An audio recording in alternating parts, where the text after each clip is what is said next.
Harold. When it got hot in the valley, Thomas and Alfred drove their cows up to a cool green pasture in the mountains to graze. Usually they stayed there with the cows for 2 months. Then they brought them down to the valley again. The work was easy enough, but it was boring. All day the 2 men tended their cows. At night they went back to the tiny hut where they lived. They ate supper and worked in the garden and went to sleep. It was always the same. Then Thomas had an idea that changed everything. "Let's make a doll the size of a man," he said.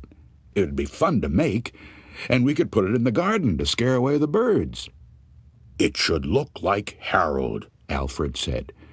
Harold was a farmer they both hated. They made the doll out of old sacks stuffed with straw. They gave it a pointy nose like Harold's and tiny eyes like his. Then they added dark hair and a twisted frown. Of course, they also gave it Harold's name.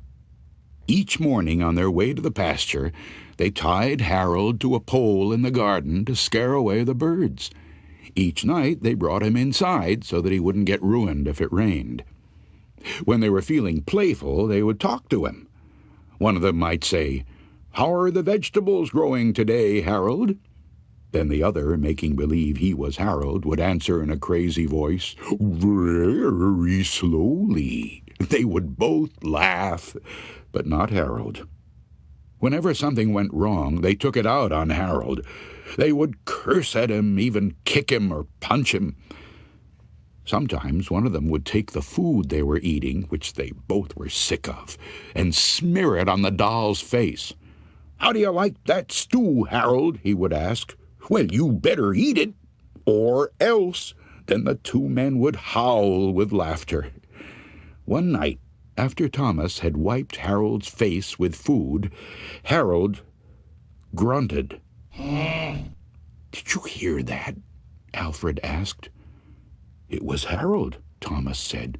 "I was watching him when it happened. I can't believe it." "How could he grunt?" Alfred asked. "He's just a sack of straw. It's not possible."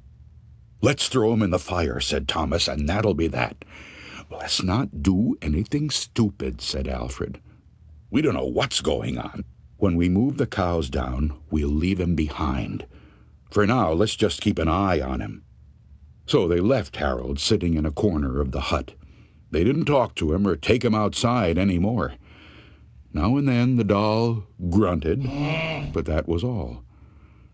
After a few days, they decided there was nothing to be afraid of. Maybe a mouse or some insects had gotten inside Harold and were making those sounds.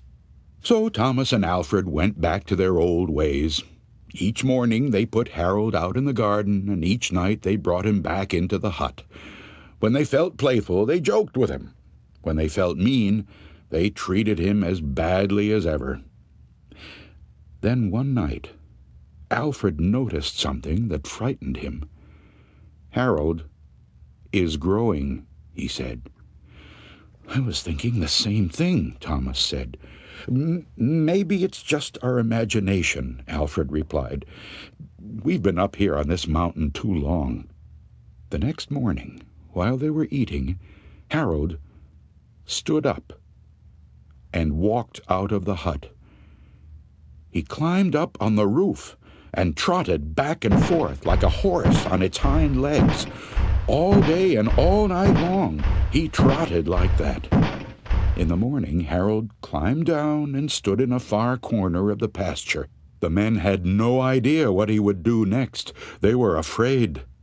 They decided to take the cows down into the valley that same day.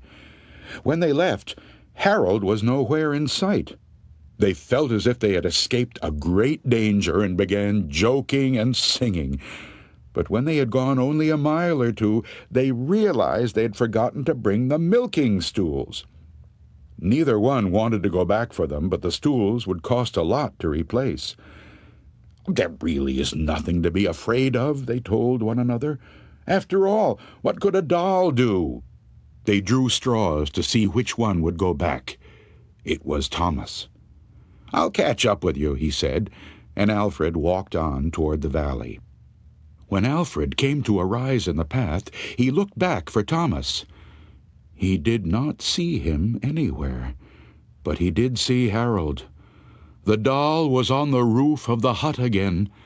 As Alfred watched, Harold kneeled and stretched out a bloody skin to dry in the sun.